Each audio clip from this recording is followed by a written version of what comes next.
Olá, meus irmãos, a paz do Senhor Jesus a todos. Nós estamos aqui para mais uma aula do nosso curso Ciências Bíblicas. É o curso onde nós estamos estudando a Bíblia, de Gênesis a Apocalipse, e nós vamos hoje para a nossa quarta aula do livro do Gênesis. Eu quero também avisar aqui aos irmãos que hoje nós vamos terminar o livro do Gênesis e na semana que vem nós vamos começar o livro do Êxodo. Não haverá avaliação agora. Por quê? Porque a avaliação do curso Ciências Bíblicas é diferente da teologia. Teologia, cada matéria tem uma avaliação. O curso Ciências Bíblicas, a avaliação demora um pouco mais. Por exemplo, nesta primeira etapa do nosso curso, a avaliação será ao final do Pentateuco, ou seja, nós vamos estudar Gênesis, Êxodo, Levítico, Números e Deuteronômio, aí sim vai ter uma avaliação, tá bom? Aí vem os outros livros para depois ter outra avaliação e assim por diante, tá? Então não haverá avaliação por enquanto, só quando terminar o Pentateuco, tá bom? Também quero lembrar aos irmãos que esse curso Ciências Bíblicas é uma visão panorâmica de cada livro da Bíblia, dos personagens, das histórias. Então pode ser que alguém diga assim: ah, pastor, eu esperava que fosse comentar tal história, tal personagem, e não foi comentado. Eu quero dizer a vocês que o professor, ele não tem curso nenhum. O professor tem obrigação de ensinar tudo para o aluno, não. Ele ensina um pouco, mostra um norte e cabe ao aluno fazer também as suas pesquisas. Então, se ficou algum personagem, alguma história do Gênesis que não for comentado, como você gostaria, ou até mesmo alguma passagem bíblica, se você tiver uma dúvida, você pode me perguntar, mas esteja também disposto a fazer as suas pesquisas. Porque a nossa intenção, irmãos, é transmitir o conhecimento. E alguns de vocês que venham ser futuros professores também. Então vocês precisam fazer as suas pesquisas para ir acostumando com esse ambiente de estudioso, de pesquisador, para que você seja um futuro professor ou uma professora também. Tá bom? Então vamos ao início da nossa aula de hoje. Os irmãos sabem que a nossa aula do Gênesis ela é dividida em duas etapas, né? E a parte 1 nós vamos estudar sobre Isaac, o filho da promessa, Jacó, o suplantador, e também vamos falar um pouquinho, bem rápido mesmo, sobre os filhos de Jacó, tá bom? Então, vamos ao início da nossa aula de hoje. Começando aqui por Isaac. Isaac é conhecido como filho da promessa. Ele foi filho de Abraão e Sara, meio-irmão de Ismael. Casou-se com Rebeca e teve 2 filhos, Esaú e Jacó. Nasceu miraculosamente. Isaac nasceu miraculosamente da união de Abraão e Sara, quando estes tinham 100 anos e 90 anos. Abraão tinha 100 anos e a sua esposa, a Sara, tinha 90 anos, respectivamente. Foi o primeiro descendente no cumprimento da promessa de Deus a Abraão. E aqui eu destaquei algo: costumava mentir quando era pressionado e praticou o favoritismo entre os filhos. Então observe que todos os personagens bíblicos que nós estudarmos, nós vamos ver pontos positivos desses personagens e vamos ver também pontos negativos desses personagens. Por que isso é importante? Porque a própria Bíblia ela não esconde os erros dos personagens, por mais heróicos que esses personagens sejam, por mais espirituais, por mais tementes a Deus. A Bíblia não esconde os erros desses personagens. É a Bíblia querendo nos mostrar a graça de Deus, a misericórdia de Deus, o amor de Deus, que mesmo nós, sendo homens tão falhos, tão imperfeitos, Deus, no seu amor e na sua misericórdia, ainda aceita fazer a sua obra através de nós. Então, Isaac não é diferente de nós. Assim como nós temos nossos erros e acertos, nossos pontos positivos e negativos, assim como Naamã, que teve o porém dele, nós também temos o nosso porém, porque a Bíblia diz que Naamã era um grande homem, general do exército da Síria e tal, por ele Deus tinha dado livramento àquele povo. Aí a Bíblia diz assim, porém, leproso. Todos têm o seu porém, todos têm as suas falhas. E Isaac, ele também é pego no mesmo erro de Abraão, mentindo. E praticou o favoritismo entre os filhos. E isto não foi só Isaac, foi o casal. Isaac tinha como favorito o Esaú, enquanto a sua esposa, Rebeca, tinha como favorito o Jacó. E isso gerou sérios problemas dentro daquela casa. Eu quero, antes de continuar aqui, dizer aos irmãos e às irmãs que estão conosco que Isaac ele é muito lembrado pelo episódio do Moriá. Quem é que não lembra de Isaac quando lembra que Abraão foi chamado por Deus para ir até o Moriá e oferecer o seu filho em sacrifício? E a gente fala tanto da fé de Abraão e a gente às vezes se esquece do papel esplêndido que Isaac teve naquele momento ali. Porque você observa que assim como Abraão não questiona Deus, Isaac também não questiona. E Flávio Joséfo, preste atenção, vou citar aqui uma escrita de Flávio Joséfo. Flávio Joséfo, ele narra uma conversa. Flávio Joséfo, para quem não sabe, é um historiador judeu, não era cristão, era judeu, um historiador, um dos mais renomados e conhecidos. Ele narra uma conversa que Abraão teve com Isaac na hora do sacrifício, dizendo, olha, eu te amei, Deus deu você para mim, mas agora ele pediu de volta e ele achou por bem que você não morra de outra maneira, mas você foi achado digno de ser oferecido a ele como sacrifício e tal. Flávio Joséfo que narra esta conversa. Não estou dizendo que é 100% verdadeiro ou não. O único livro inerrante que eu conheço é a Bíblia. Mas Flávio Joséfo é um historiador muito respeitado e ele narra essa conversa. E em nenhum momento você vê, tanto na Bíblia como na narrativa de Flávio Joséfo, Isaac questionando o pai, questionando a Deus por estar sendo oferecido em sacrifício. Não. Então ele teve um papel esplêndido, relevante no sacrifício. E o capítulo de número 25 diz que Isaac, que é o filho da promessa, após 20 anos de espera, ele vem a ser pai de Jacó e de Esaú.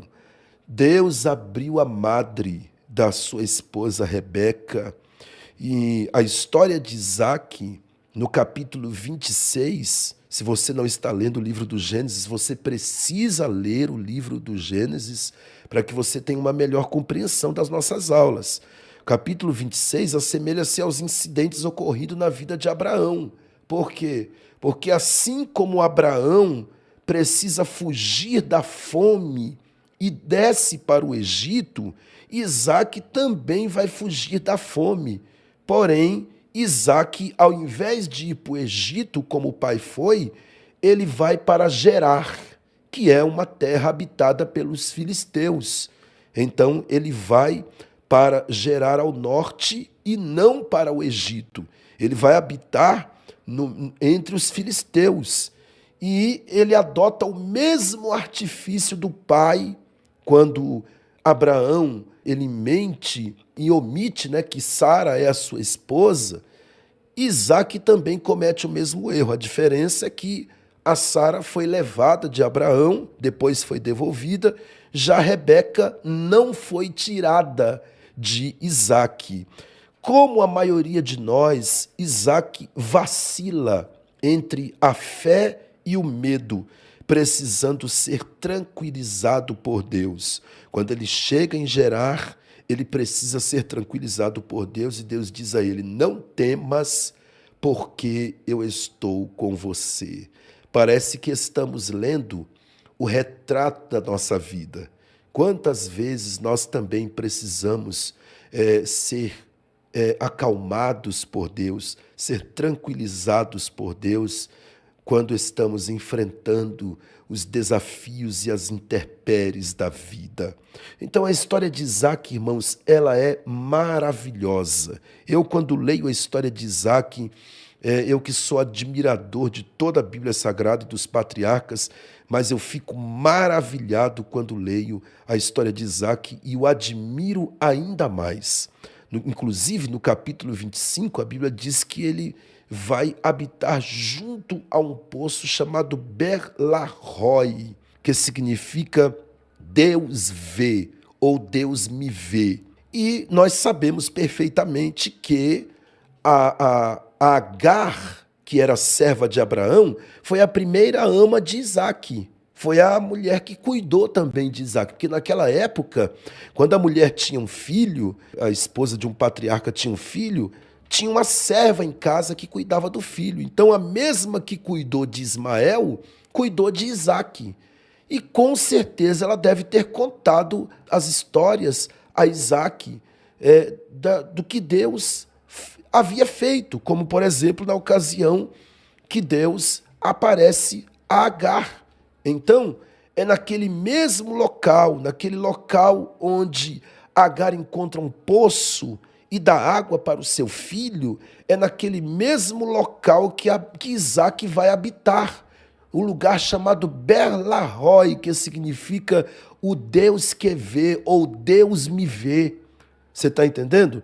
Mostrando o quê? Que Deus está o tempo todo acompanhando a vida de Isaac, está o tempo todo olhando ele, assim como está nos olhando também. Como diz aqui o nosso irmão Michel, Isaac poderia relutar com o pai por ser jovem, e o pai já avançado em idade, mas ele obedeceu. Isso é maravilhoso. Pessoal, eu estou bem gripado, tá? Então, se em algum momento aqui eu tossir ou espirrar, vocês me perdoem aí e não leve isso em consideração, que eu estou bastante gripado, tá bom? Depois nós temos também a personagem Rebeca. Nós não podemos esquecer de Rebeca, né? Rebeca era neta de Naor e Milca, filha de Betuel, irmão de Labão. Ela é filha de Betuel e é irmã de Labão, porque o Betuel era o pai de Labão e pai de Rebeca. Ela veio a ser esposa de Isaque e teve filhos gêmeos, Esaú e Jacó. Ao enfrentar qualquer necessidade, imediatamente tomava uma atitude. Orientava-se pelas realizações. Sua iniciativa nem sempre era equilibrada pela sabedoria. Favoreceu um de seus filhos, que no caso foi Jacó, enganando seu marido. Quem está lendo a Bíblia, está lendo o livro do Gênesis, deve estar lembrado que a Rebeca, ela favorece Jacó quando o pai manda o Esaú buscar um guisado, um animal, e fazer um guisado para ele, para que ele pudesse abençoar Esaú. Ela então veste Jacó de uma pele, porque Esaú era peludo, então ela veste ele de um casaco de pele e vai lá e faz um guisado e manda Jacó levar para o pai, que já estava velho, com as vistas escurecidas, e ele abençoa Jacó pensando que está abençoando Esaú. Então, olha só, o pai preferia um filho e a mãe preferia outro filho. O pai quer favorecer um, e é claro, Esaú era o primogênito. Aliás, os dois eram gêmeos, né? Mas um havia nascido primeiro, o outro veio agarrado ao seu calcanhar, não é isso? Então, a verdade, meus irmãos, é que o problema do favoritismo entre os filhos, ele acontece até hoje dentro de muitos lares e causa sérios problemas dentro de muitos lares. Uma das grandes lições que nós aprendemos com esta história de Isaac e de Rebeca, e nesse trecho que eu estou me referindo, é que nós não devemos aceitar favoritismo dentro da nossa casa. Não pode o marido favorecer um filho, ter preferência por um filho e a mulher por outro filho. Não. Todos os filhos devem ser amados e tratados de igual maneira, de igual forma. Eles devem ser amados e tratados. Ok? Agora nós vamos falar de Jacó, o suplantador. É o significado do nome de Jacó. Filho de Isaque e Rebeca, neto de Abraão, pastor e proprietário de gado, irmão de Esaú, genro de Labão, porque ele casa com a filha de Labão, é claro, casou-se com Leia e Raquel. 12 filhos e uma filha são mencionados na Bíblia. A história de seu nascimento já simbolizava o que ele viria a ser, esperto e sempre disposto a levar vantagem. Jacó, desde o início, parece ser o típico homem do contra. Então, olha só, o significado do nome já diz que ele era alguém sempre disposto a levar vantagem. Lutou no ventre com seu irmão, nasceu agarrado ao calcanhar do seu irmão e depois conseguiu com que o faminto e exausto Esaú abrisse mão do direito de primogenitura em troca de um prato de comida. Se Esaú era caçador e homem de ação, Jacó era calmo, introspectivo, preferindo o ambiente caseiro do acampamento familiar. Esaú era o predileto do pai, mas Jacó era o favorito da mãe, a hábil e manipuladora Rebeca. Em Labão, Jacó encontrou alguém à sua altura. E aí eu costumo dizer que para todo Jacó existe um Labão. Para todo aquele que gosta de tirar vantagem em cima dos outros, uma hora ele vai achar alguém que tire vantagem em cima dele também.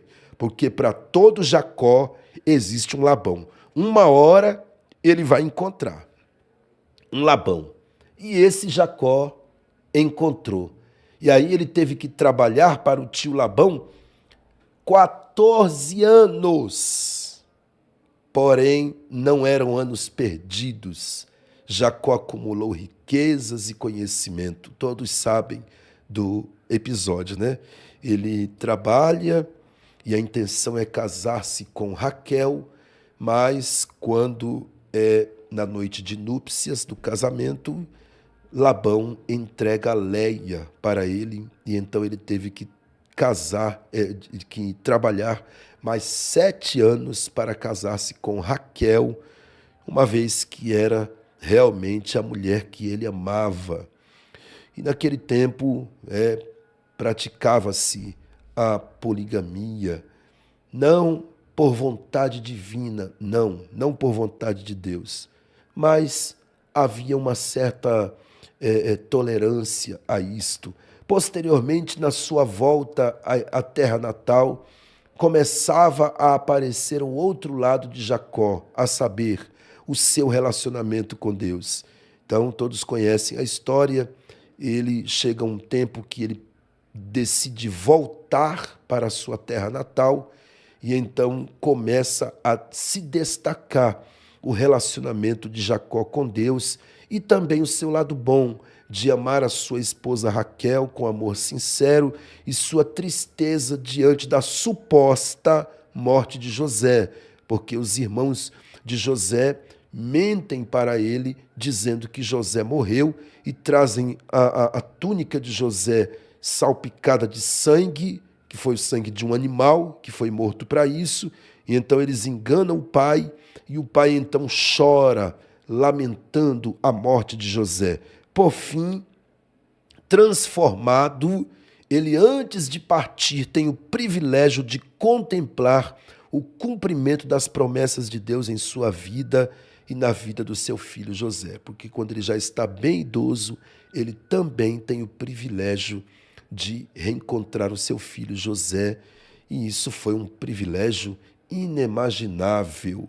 O sonho de Jacó e seu significado no capítulo 28 vai do versículo 10 ao 17, e ali conta a história dizendo que no caminho para a casa de Labão, Deus dá a Jacó um sonho maravilhoso, quando ele está com a cabeça deitada sobre uma pedra, e o propósito de Deus era animá-lo e firmar a sua fé para que não vacilasse nos longos e duradouros anos vindouros.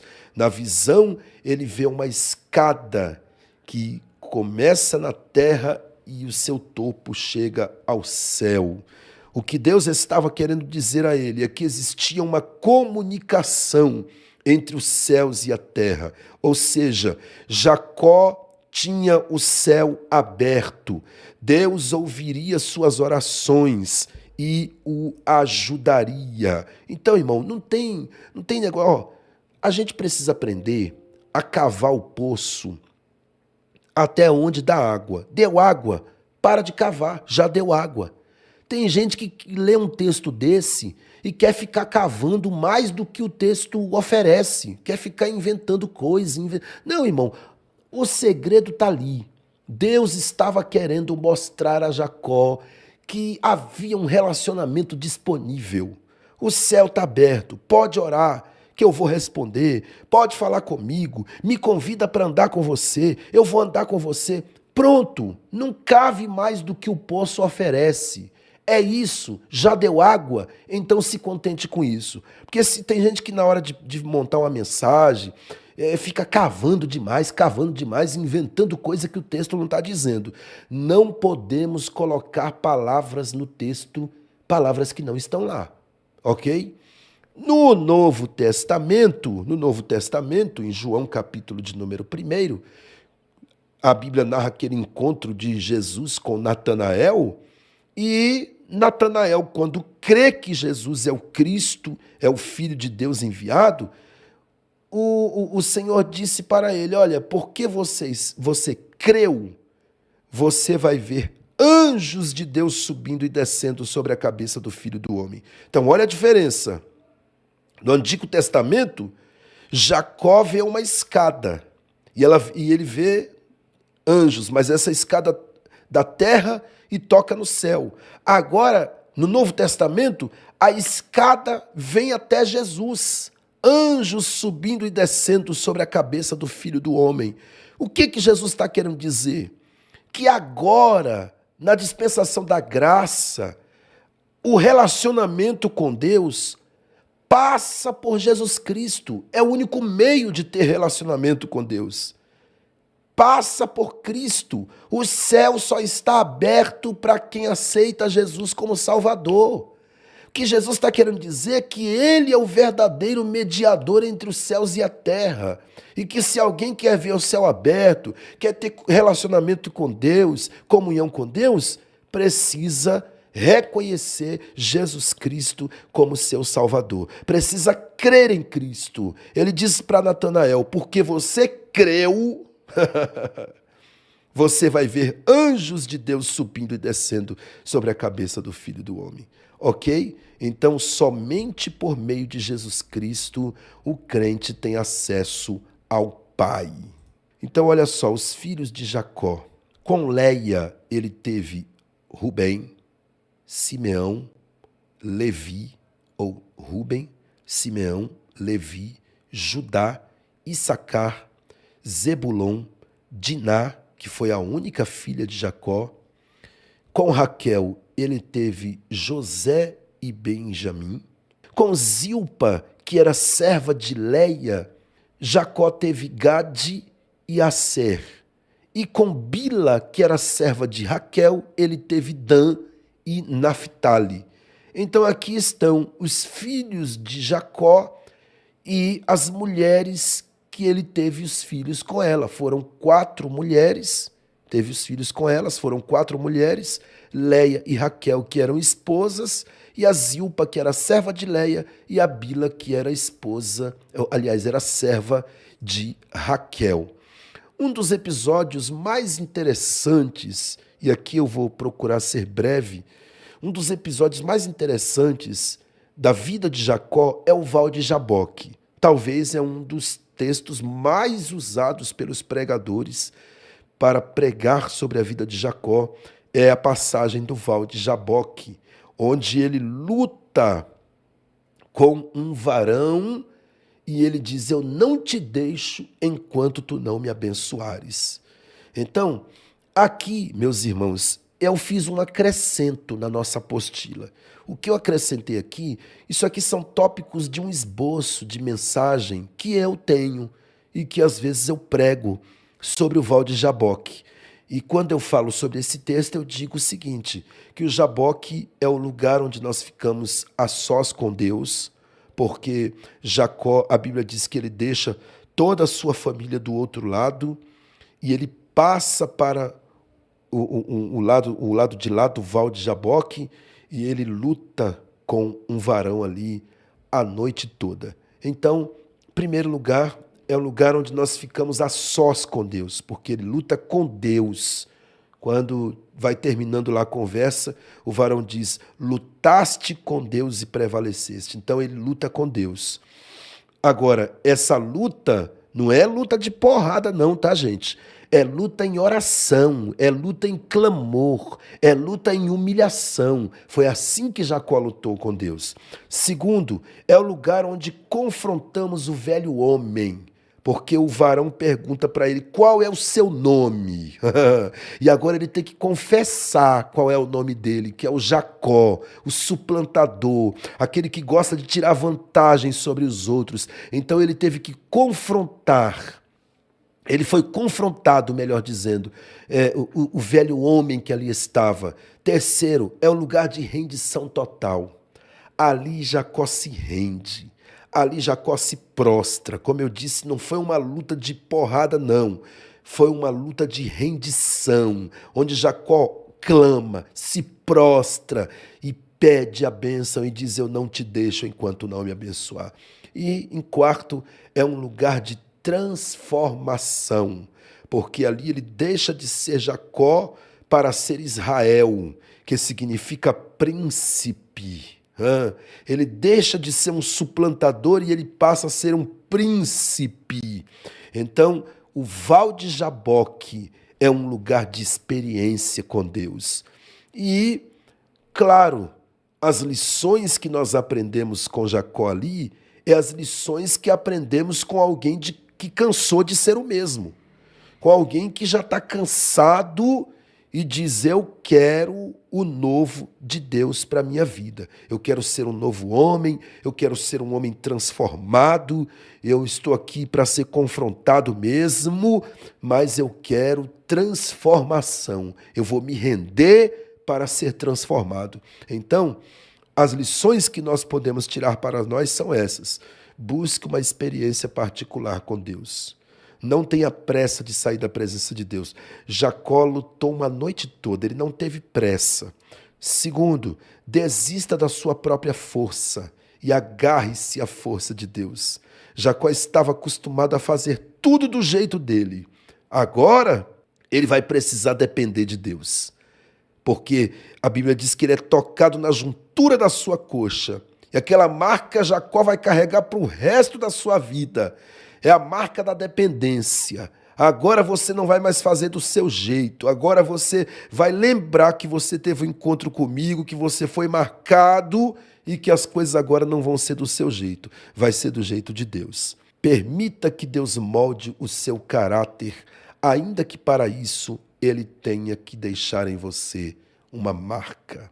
Jacó passou a depender de Deus. Outra, ore constantemente. O Val de Jaboque supõe luta constante, mas a luta ali é uma luta constante em oração, em entrega, em rendição. Luta constante contra as nossas tendências pecaminosas e luta constante para alcançar uma transformação de Deus. Primeira grande lição: não brinque de ser Deus. Na conclusão, você aplica para a sua vida e você vai ministrar isso na igreja, onde você quiser, explicando para as pessoas o seguinte: não brinque de ser Deus. Jacó vivia brincando de ser Deus como?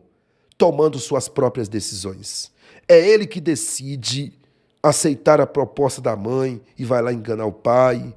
É ele que decide várias coisas na sua vida. Só que agora Jacó vai ter que abrir mão de tomar as suas decisões. A vida de Jacó era a vida de alguém que dizia assim: não me diga o que é certo ou errado.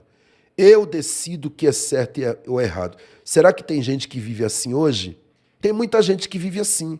Eu decido o que é certo e errado. Eu não quero ninguém o que eu devo fazer da minha vida. Ou seja, eu estou no controle. E quando fazemos isso, nós negamos a nossa humanidade. Nós estamos querendo tomar o lugar de Deus, querendo ser uma divindade, tentando controlar tudo. E nos esquecemos que o melhor é entregar tudo no controle de Deus. É isso que nós aprendemos com Jacó. Não brincar de ser Deus. Entregue o controle nas mãos dele. Segundo, diga a verdade acerca de quem você é.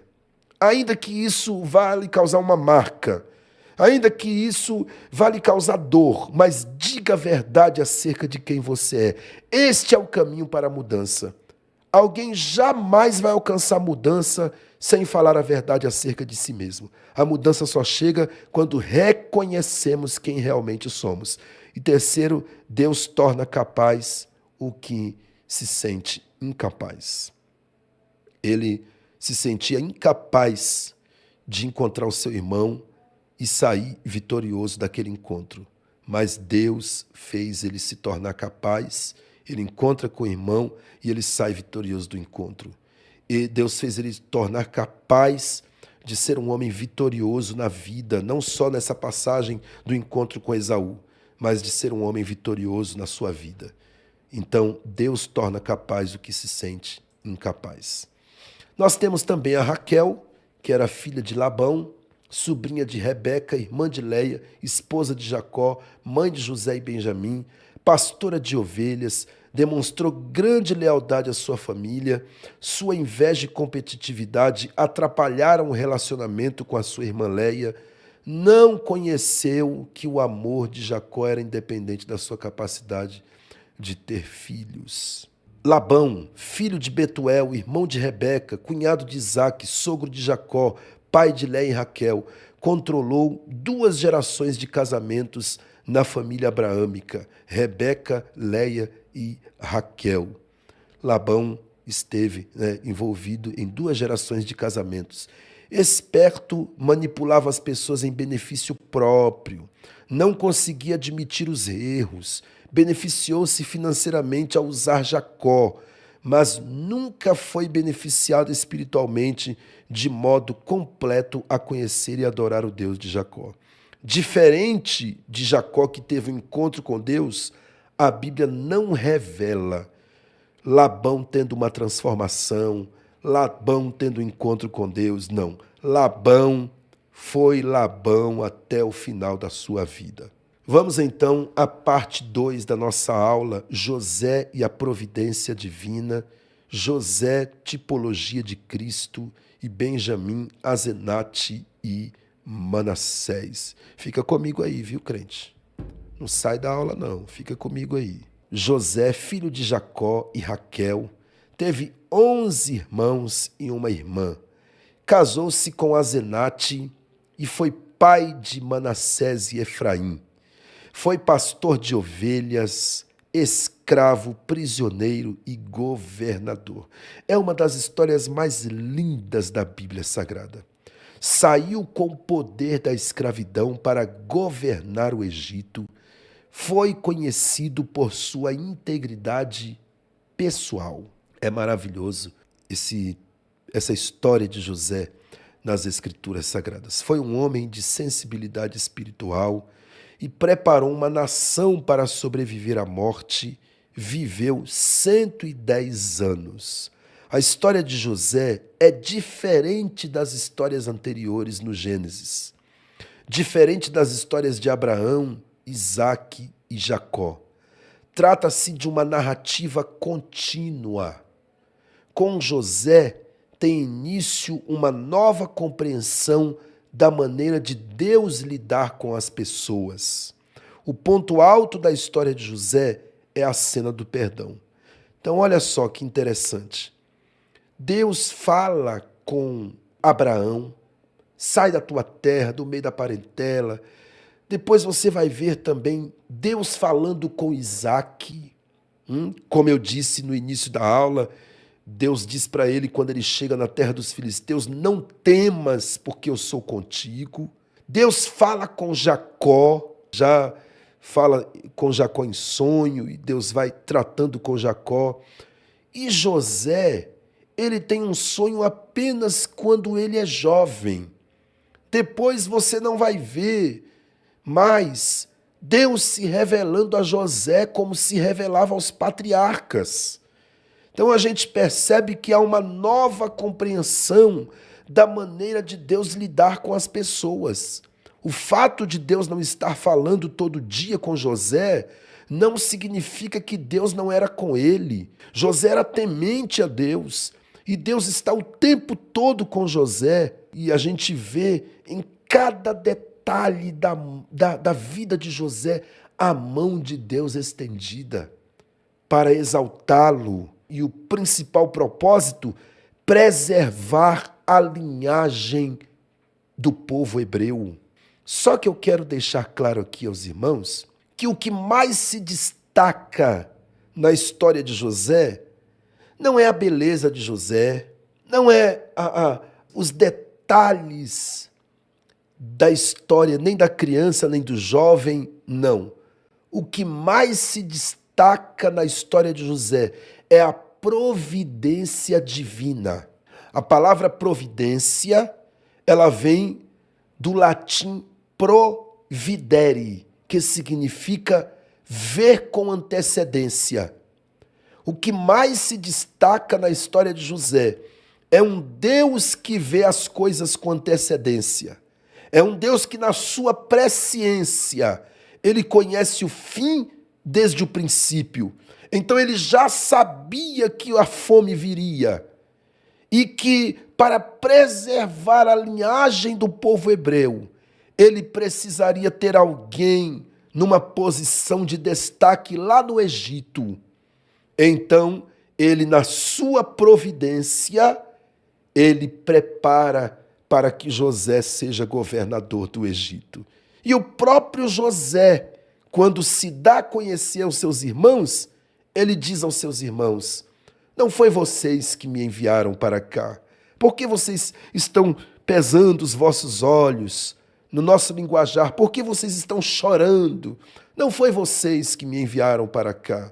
Foi Deus que me enviou para cá para preservar a nossa descendência. Então, isto é muito importante. José e a providência divina. Capítulo 37, José aparece como uma típica criança mimada e não tinha um bom relacionamento com seus irmãos, não por culpa dele, né? Por causa dos irmãos. José, talvez por ingenuidade, contava seus sonhos aos seus irmãos e isso só fazia aumentar a raiva dos seus irmãos. Capítulo 39, José mostra ser um jovem de extraordinária força moral e não se entregou à amargura, à autopiedade, ao desprezo. Isto também é muito importante, viu, gente? Nós observarmos. Você não vai encontrar José chorando lamúrias. Meus irmãos me venderam. Ai, o que será de mim? Coitadinho de mim. Não, não existe sentimento de autopiedade em José. Ele age como um corajoso, com senso de responsabilidade e altos valores morais. Ele chega lá na casa de Potifar e ele já chega assumindo responsabilidade, com uma postura firme, mantendo a sua comunhão com Deus, porque a Bíblia diz que onde ele colocava a mão, Deus fazia prosperar. Então José não é aquela pessoa que se entrega à amargura, à autopiedade, ao desprezo, à depressão. O contexto parece que ele tinha tudo para ser assim, porque o contexto de ser rejeitado pelos seus irmãos, mas nem por isso José entrou por esse caminho, não. Ele permanece firme corajoso e responsável. Ele foi um homem responsável. Duas lições aprendemos no capítulo 39. Primeiro, a lição da prosperidade. É possível o servo de Deus prosperar independente da circunstância que esteja enfrentando. Você pode estar no vale, você pode estar esquecido até pelos seus, mas se você tem relacionamento com Deus, Deus te faz prosperar onde você estiver. Segundo, pureza pessoal. José sabia a importância da pureza pessoal no seu compromisso com Deus. E ele põe o seu compromisso com Deus acima de tudo, acima de qualquer coisa. Os planos de Deus não são nossos planos. Os caminhos de Deus não são nossos caminhos. Deus usou José como instrumento para levar a cabo o plano de transferir o seu povo para o Egito. Em toda a vida de José, como eu já disse, o que mais se destaca é a providência divina. E aí eu volto a dizer a vocês, providência vem do latim providere. Videre é ver e pro é antes. Significa ver com antecedência ou prever. Deus prevê e com isso também prepara os passos necessários para realizar tudo aquilo que ele prevê. O que brilha na história de José não é ele, mas é a providência de Deus. Tá vendo? E nós temos também a questão da tipologia ou simbologia de Cristo em José.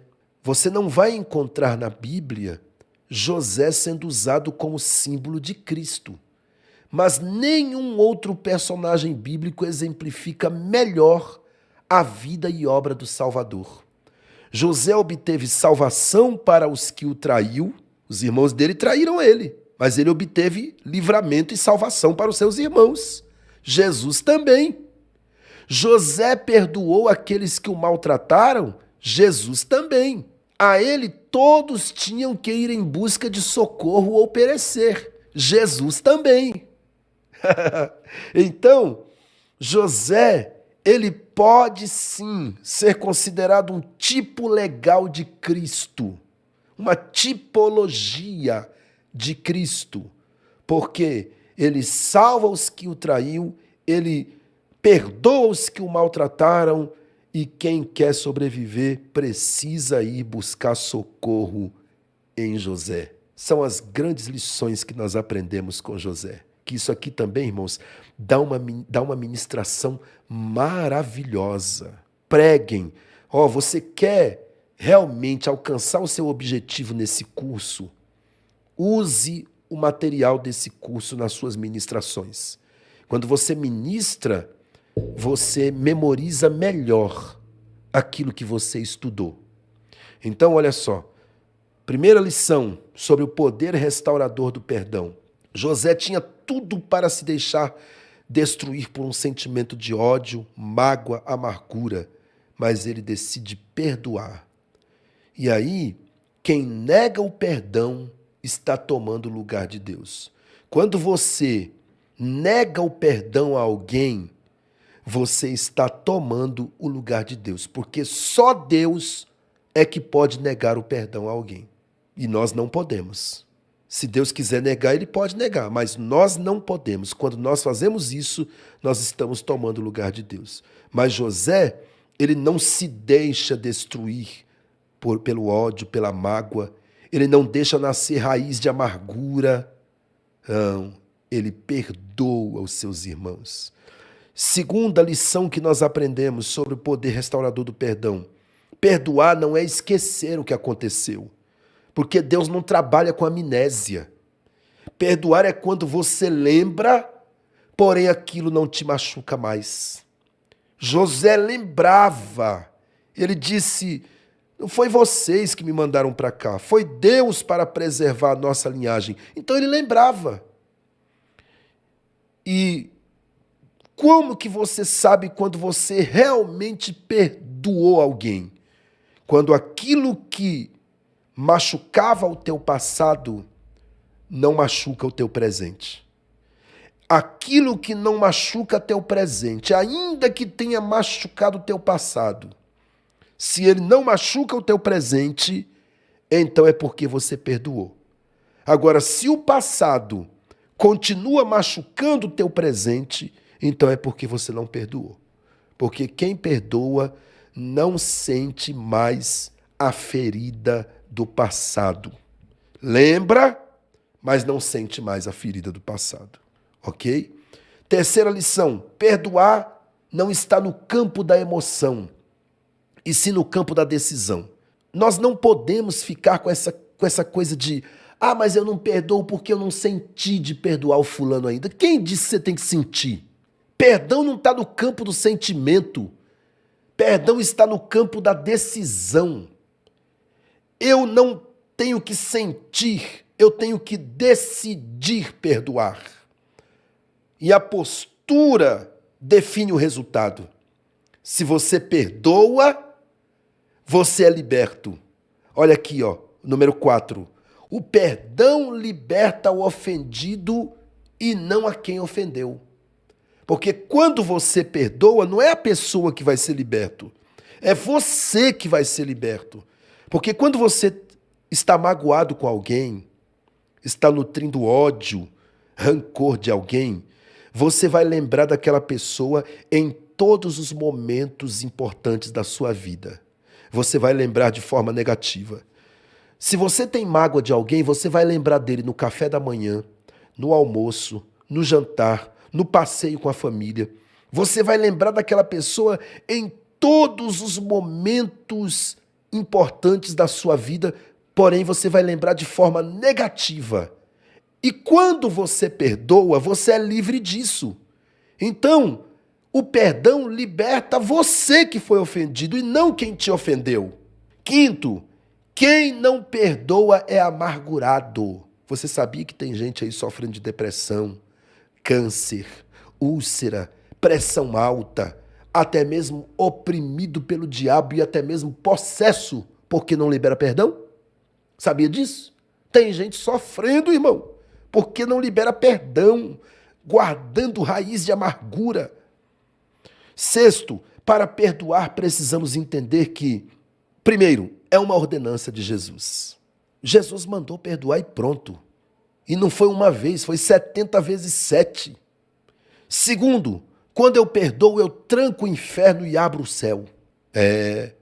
Terceiro, quando eu perdoo, eu venço o diabo. Então não tem para onde correr. Nós temos que perdoar. Uma vez eu estava ministrando essa aula presencialmente numa escola, numa faculdade, quando eu era estagiário na faculdade onde eu estudei, e uma aluna disse assim: pastor, mas tem uma pessoa que eu não consigo perdoar. Como que eu faço para perdoar essa pessoa? Porque eu acho tão difícil perdoar essa pessoa. Eu disse para ela: olha para a cruz. Porque ela disse: eu acho difícil perdoar essa pessoa porque ela não merece. Aí eu disse para ela: olha para a cruz, que fica fácil de você perdoar. Por quê? Porque Jesus na cruz perdoou sem a gente merecer. Não espere alguém merecer para você perdoar. Decida perdoar, independente da outra pessoa. Sétimo, quem perdoa, perdoa por amor de Cristo e não é vencido por Satanás. Estão aqui as referências bíblicas que depois vocês podem olhar. Pessoal, leiam os slides durante a semana, leia sua apostila, veja as referências bíblicas. Isso é muito importante, tá bom? E para finalizarmos a nossa aula, fica comigo até o final. Para finalizarmos a nossa aula, Azenate é a mulher de José, desconhecida antes, foi escolhida por iniciativa de Faraó para ser a esposa de José. Não pertencia ao povo hebreu. José foi levado à posição de governador do Egito, recebeu um título de salvador do mundo e precisava de uma esposa. Ela foi designada por ordem do rei. Dependeu somente da livre determinação do mais poderoso. Casada com José, ela produziu 2 filhos, cujos nomes expressam a nossa vida de união a Cristo. Olha só que interessante isso. Um dos filhos foi Manassés, que o nome significa que faz chover. Deus fez chover. Deus não deixou que a terra ficasse seca. Ele fez chover. E Manassés, ele lembra este texto bíblico: esquecendo-me das coisas que para trás ficam, prossigo para o alvo. Porque José agora constitui família. E José agora tem filhos. José não ficou preso ao passado. Quando você fica preso ao passado, a sua vida não vai para frente. O passado triste, de decepção de José, não o fez prisioneiro.